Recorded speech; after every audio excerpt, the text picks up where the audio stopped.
¿Qué tal, chicos? Es un gusto saludarlos nuevamente. Vamos a seguir avanzando y para hoy tengo un tema muy importante que nos va a servir más adelante, y por lo que es importante que recuerden los elementos de este video. Para hoy vamos a trabajar entonces las aplicaciones de las integrales dobles. Vamos a ver lo que es un área de una superficie. Entonces, sin más, vamos por el video. Muy bien, para este video vamos a primero a encontrar también una ecuación que me permita determinar el área de una superficie. Supónganse que nosotros tenemos una superficie trazada en un espacio tridimensional, como esta de acá. ¿Sí? Tenemos aquí una superficie trazada en el espacio tridimensional.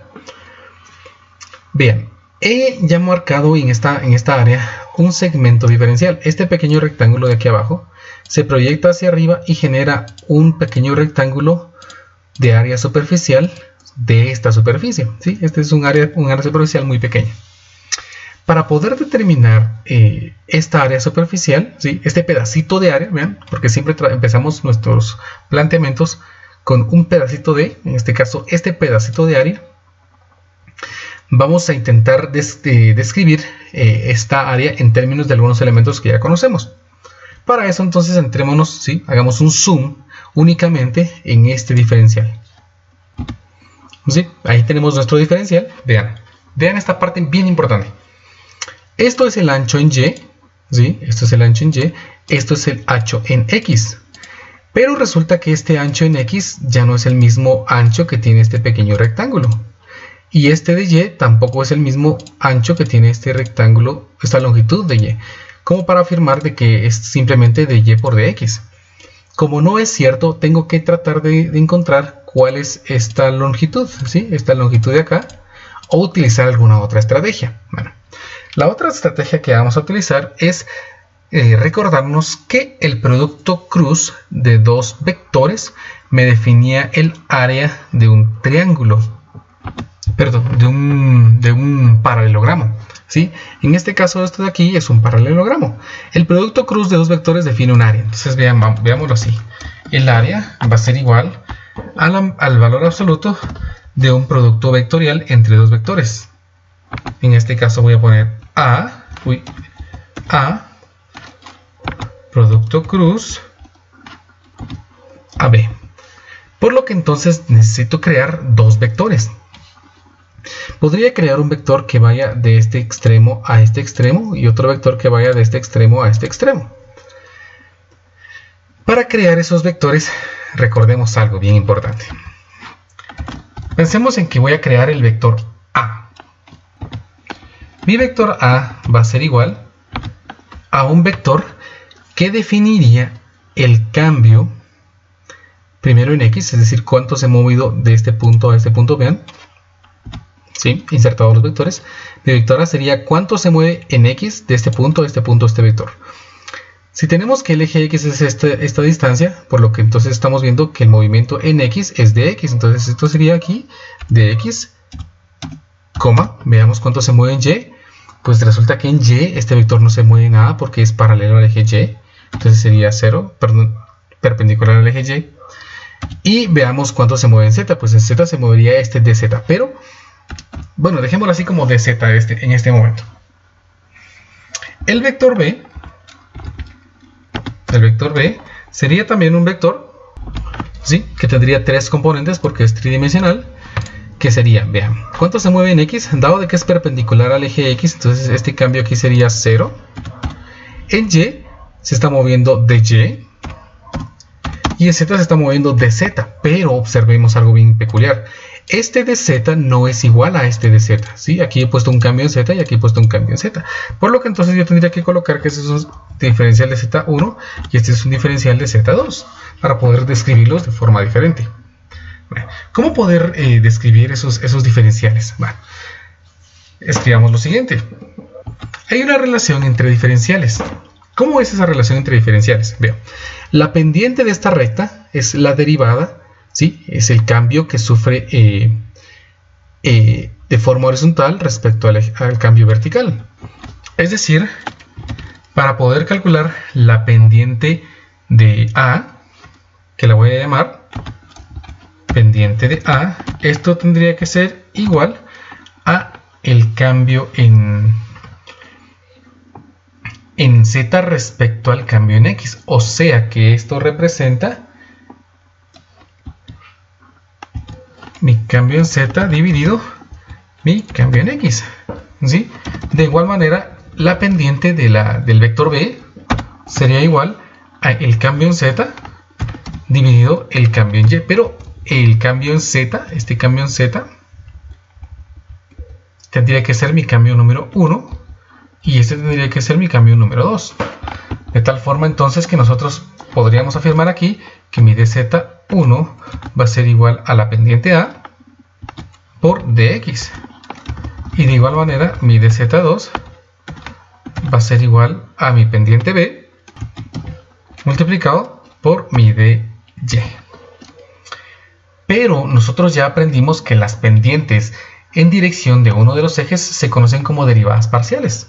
Por lo que entonces yo puedo representar estos dos diferenciales, mi dz1, como la derivada parcial de la pendiente A sería la derivada parcial de la función z, ¿sí? Respecto a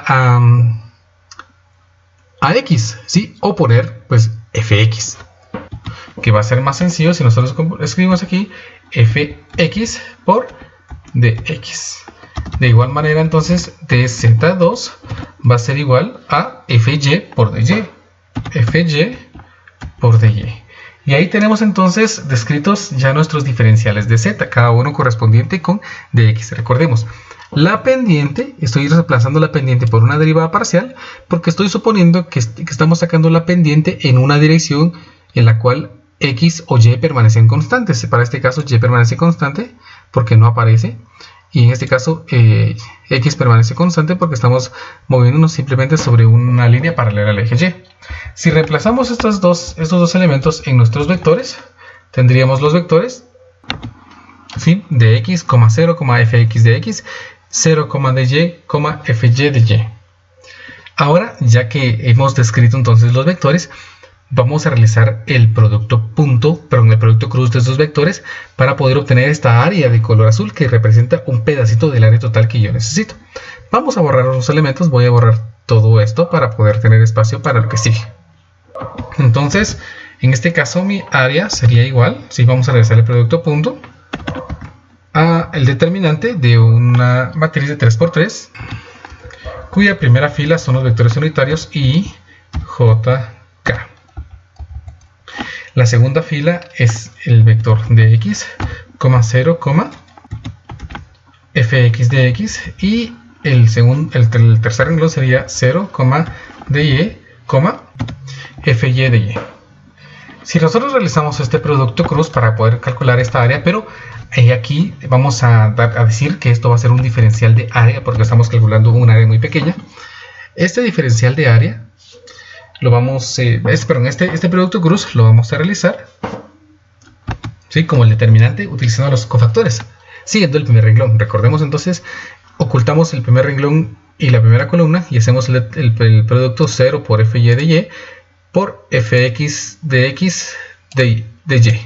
Lo que me quedaría entonces, fx de x de y, pero negativo porque es el producto de regreso, menos, vamos a ponerlo aquí, menos, coma. Vamos ahora a calcular el siguiente. Este se recuerda que lleva obligatoriamente un menos. Oculto la segunda columna y el primer renglón y hago dx por fy de y. Lo que me quedaría entonces aquí a menos fy de y por dy de x.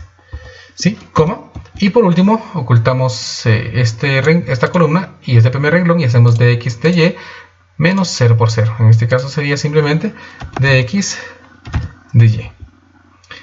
Pero estamos definiendo qué es la magnitud de este vector, por lo que entonces ahora le tengo que sacar la magnitud a este vector, solo que aquí no lo puse. Vamos a poner aquí entonces magnitud de este vector, y finalmente entonces el diferencial de área sería la raíz cuadrada de la primera componente al cuadrado, que sería esto elevado al cuadrado. Entonces lo vamos a copiar aquí, esto al cuadrado, más la siguiente componente al cuadrado, que sería fy de y de x, Vean que omito el signo negativo porque al elevarse al cuadrado automáticamente va a quedar positivo, más la expresión de x de y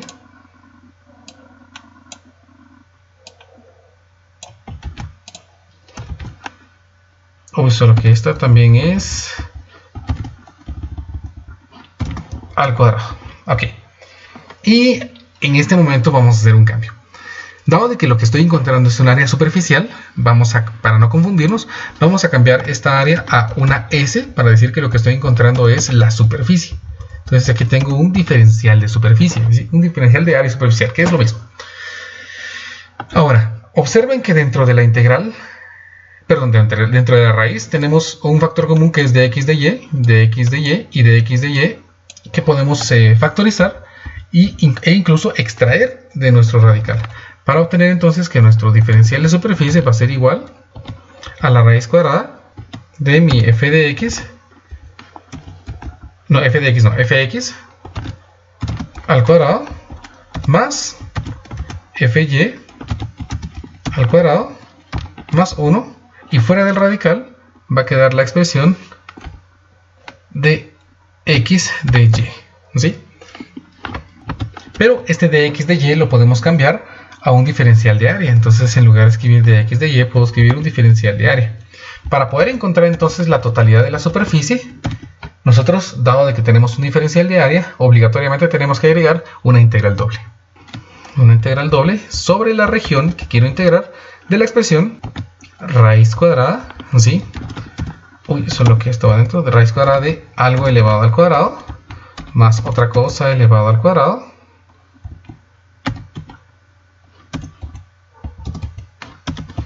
más 1 por TA, siendo estas cosas que están acá adentro, ¿sí? Fx, que representa la derivada parcial de la función, ahora sí, la derivada parcial de la función respecto a x al cuadrado más la derivada parcial de la función respecto a y al cuadrado. Y aquí tenemos entonces una ecuación que me permite determinar la cantidad de área superficial de una superficie cualquiera en una región que se proyecta en el plano XY. Eso de tener que ser muy claro, porque estoy integrando de f de x, estoy derivando respecto a x y respecto a y, por lo que obligatoriamente estaría utilizando esta fórmula únicamente para cuando queremos encontrar un área superficial que se proyecta en una región R en el plano XY. Entonces les voy a mostrar un ejemplo. Muy bien, vamos a trabajar con este ejemplo. Dice así: encuentre el área de la superficie del paraboloide z igual a 4 menos x al cuadrado menos y cuadrado que está por encima del plano XY. Por lo que vamos a proceder entonces a dibujar nuestro paraboloide z igual a 4 menos x cuadrado menos y cuadrado. Ese es muy sencillo, es un paraboloide que abre hacia abajo con vértice en el punto 0,0,4. Sin embargo, pues vamos a dibujarlo, pero voy a utilizar un programa de graficación. Entonces vean cómo queda. Este sería el paraboloide, vean, ¿sí? Que abre hacia abajo con vértice, como les dije, en el punto 0,0,4, ¿sí? Sobre el eje Z. El paraboloide entonces se proyecta en el plano XY, que representan estos ejes que están aquí. Observen de que este punto es 2, ¿sí? Ahorita vamos a ver por qué es 2. Este es 2. Y se proyectaría en el plano XY formando una circunferencia. Vean que aquí tenemos una circunferencia, ¿sí? La región de integración entonces la vamos a obtener cuando nosotros hacemos que Z desaparezca, para ver qué es lo que se proyecta en el plano XY. Ya teniendo entonces una noción de cómo es la figura, ¿sí? Vámonos entonces a hacer nuestros cálculos. Bueno, pero antes, el área superficial que necesito calcular es toda esta área, ¿sí? Esta área que observamos de este paraboloide. Para calcularlo entonces proyectamos esta área en el plano XY utilizando la fórmula que tenemos allá. Muy bien, entonces nuestra fórmula nos dice que nosotros necesitamos la derivada parcial de la función respecto a x. En este caso, necesito la derivada de z respecto a x, que sería igual. La derivada de esta función respecto a x es menos 2x. También voy a calcular la derivada parcial de z respecto a y, que en este caso me daría menos 2y. Vean, porque estoy derivando la función 4 menos x cuadrado primero respecto a x. Entonces la derivada de 4 es 0, la derivada de menos x cuadrado es menos 2x y la derivada de menos y cuadrado respecto a x es 0. De igual forma respecto a y, la derivada de 4 respecto a y es 0, la derivada de menos x cuadrado respecto a y es 0 y la derivada de menos y cuadrado respecto a y es menos 2y. Ahora pues simplemente me toca meter datos a mi fórmula. La superficie, ¿sí? El área de superficie sería igual a la integral doble de la raíz cuadrada de la derivada de x al cuadrado, que en este caso sería menos 2x elevado al cuadrado, más la derivada respecto a y, que sería menos 2y al cuadrado, más 1, todo esto por mi diferencial de área. Si simplificamos esto, pues solo nos quedaría aquí que es, veamos, me quedaría 4x al cuadrado más 4y cuadrado. Lo hago para evitarme un poquito el espacio, para que no ocupe mucho espacio y quepa los demás cálculos. 4x cuadrado más 4y cuadrado de a. Ahora, para poder encontrar la región de integración para esta área superficial, vamos a encontrar cuál es la proyección de esta superficie en el plano XY. Como quiero encontrar la proyección, entonces z es igual a 4 menos x al cuadrado menos y al cuadrado. Y lo que debo hacer entonces es z0. ¿Por qué z0? Porque en el plano XY z no existe. Si nosotros despejamos esta ecuación de aquí, entonces me queda x al cuadrado más y al cuadrado igual a 4. Esto representa una circunferencia de radio 2 con centro en el origen, que es claramente lo que podemos ver en la gráfica que teníamos. ¿Sí? Tenemos aquí nuestra circunferencia, ¿ven? De radio 2. Se aprecia de manera parcial, aquí tenemos 2, ¿ven? El 2 aquí, el 2 acá, ¿sí? Que forma la circunferencia en la cual se proyecta toda la superficie en el plano XY. Si quisiéramos verlo, podemos, creo, rotar esto para poderlo ver mejor. Vamos a ver si puedo.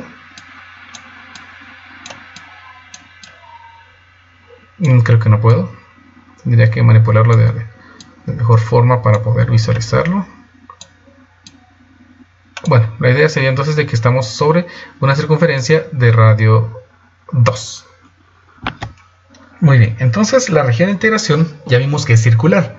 Si la región de integración es circular, voy a preferir integrar con coordenadas polares. Entonces, mi superficie sería igual a la integral de la integral. Entonces vamos a colocar nuestras integrales. Sí, tenemos aquí nuestras integrales r de θ, que es obligatoriamente para reemplazar nuestro diferencial de área. Entonces, diferencial del ángulo. Para poder calcular el diferencial del ángulo, vamos nuevamente a nuestra gráfica. ¿Sí? Ya la logré acomodar para que aparezca en el plano XY.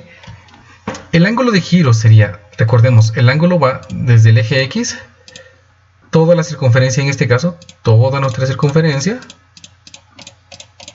por lo que estamos formando un ángulo desde 0 hasta 2π. Entonces, desde 0 hasta 2π. Y nuestros radios, regresemos a nuestra gráfica, ¿sí? Serían las distancias que van desde el origen hasta cualquier punto. Es decir, los radios pueden variar desde 0 hasta 2. Entonces, nosotros vamos a integrar de 0 a 2 para el radio. De 0 hasta 2. ¿Qué voy a integrar? Pues es una raíz cuadrada. Es una raíz cuadrada de ¿qué? De 4 x al cuadrado. Recordemos que x es igual a r multiplicado por el coseno del ángulo, esto elevado al cuadrado, más 4 multiplicado por y, que es r seno del ángulo, esto al cuadrado, más 1. Vamos a simplificar esta expresión. La integral, si nosotros desarrollamos y operamos, nos va a quedar lo siguiente. ¿Sí? Factorizado 4r cuadrado y me ha quedado coseno cuadrado más seno cuadrado, que recordemos que esto tiene un valor de 1, por lo que entonces puedo quitarlo y la integral ahora es la raíz de 4r cuadrado más 1 r de θ. Estas integrales yo las puedo separar, dado de que tenemos una sola expresión, r por dr de θ. Entonces estas integrales me quedarían que la superficie es igual al producto de dos integrales, que sería la primera, la integral de 0 hasta 2pi por diferencial del ángulo, mientras que la otra sería la integral de 0 hasta 2 de r por la raíz de 4r al cuadrado más 1 por dr. Y podemos integrar estas dos, podemos resolver estas dos integrales por separado, y finalmente obtengo el resultado, que es pi sextos por 17 elevado a la 3 medios menos 1, y esas son unidades cuadradas. Y tenemos entonces la respuesta a nuestra área, ¿sí? Y le he colocado unidades cuadradas porque es una cantidad de superficie. Y entonces dense cuenta de que no es complicado. Tenemos una fórmula, por así decirlo, para el cálculo de la superficie, de la cantidad de superficie para el área de una superficie. Lo único que tengo que hacer es encontrar las derivadas parciales de la superficie respecto a x y y, para luego integrar, ¿sí? Esta parte es muy fácil hacerla. Lo más complejo quizás es determinar la región. Y colocar los límites, dependiendo si son polares o son rectangulares. Pero la frase que dice que la práctica hace al maestro es lo esencial aquí. Mientras más practiquen ustedes, más fácil se les va a hacer poder determinar cuáles son los límites de integración cuando necesitamos encontrar ya sea un centro de masa, una inercia o un área superficial. Bien, así terminamos este nuevo video. Recuérdense, el objetivo de estos videos es que les sea de utilidad. Si no les ha sido de utilidad, pues lamento mucho eso. Si les sirvió, si les gustó, por favor, denle un me gusta. Si quieren estar atentos cuando suba nuevos videos, por favor no olviden pinchar también en suscribirse. Nos vemos entonces en un próximo video.